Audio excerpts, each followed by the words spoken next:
My name is Reverend Derek Terry, and I'm the pastor of St. Peter's United Church of Christ in Cincinnati, Ohio.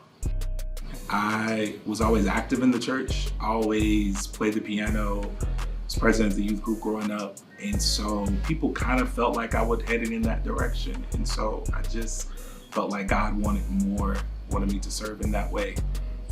So I was 19 when I accepted my call to preach, and been doing it ever since. People can use spirituality to conquer addiction because spirituality helps us to deal with, to go through or endure, and to heal from pain and trauma. Like, that's what my relationship with God has helped me to do. That's what spirituality is there for. It's to help us to deal with struggle, help us to endure it, and help us to come out on the other side of it a little bit stronger.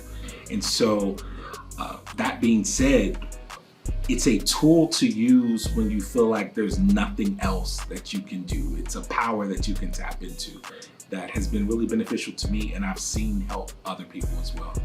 Growing up, no one in my immediate family ever smoked, but smoking was always around. It was a thing, especially before I was in high school.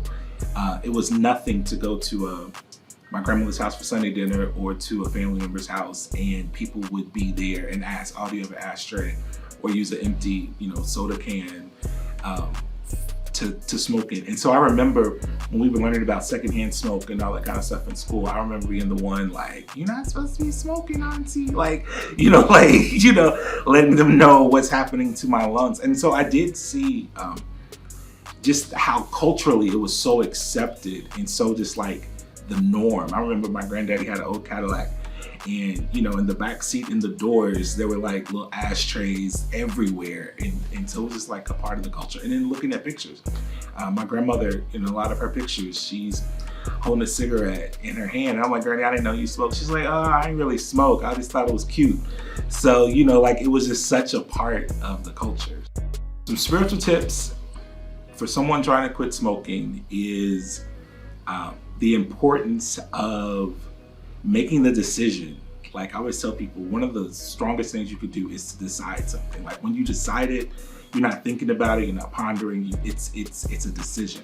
And so with that decision, what are the tools that you need to help enforce that decision? Is it prayer? Is it meditation? Is it an accountability partner? Is it talking to people about what you're doing? Is it coming to church? Is it music?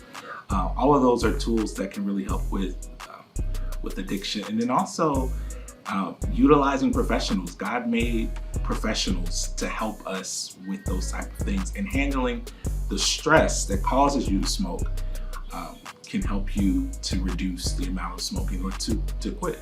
Some practical ways of reducing stress. You have to have routine. You have to have a process by which you shut down your brain, your body, and allow it to recharge. I always say, our computers will die when it's time to recharge. Our cell phones will die when it's time to recharge. And if you notice, whenever you're trying to charge your cell phone, if it's plugged in and you're playing on it, it doesn't charge as quickly as if you just let it sit. And so we have to stop and to sit.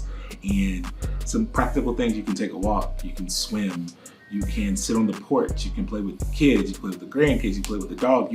You have to, as hard as it is, you have to unplug from so many of the things that are around us.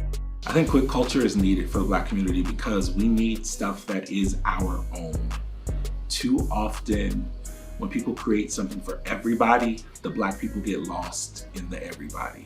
And the way you talk to white people or brown people is completely different than the way you talk to us, the way we talk to each other. And so it's really important that people look like me, people look like you, people look like us are giving us advice. Because sometimes we get advice from people who have a completely different cultural experience, and it's like, that's not even my world. That doesn't even add up over here. And so it's just really important to have our own space, our own things.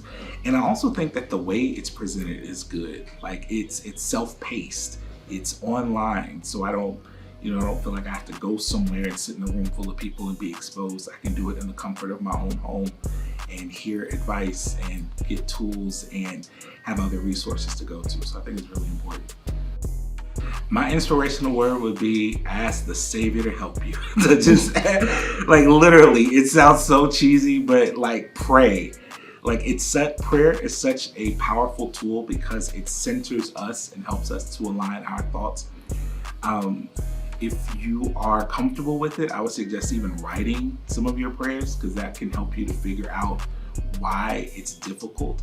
And ask other people who have quit and ask them, how were you able to do this? And taking those resources, taking the prayer, figuring out some of the other things that you can do besides smoking. So if you know something is a trigger, then what can you do when you are triggered that is not smoking? And just take it one day at a time.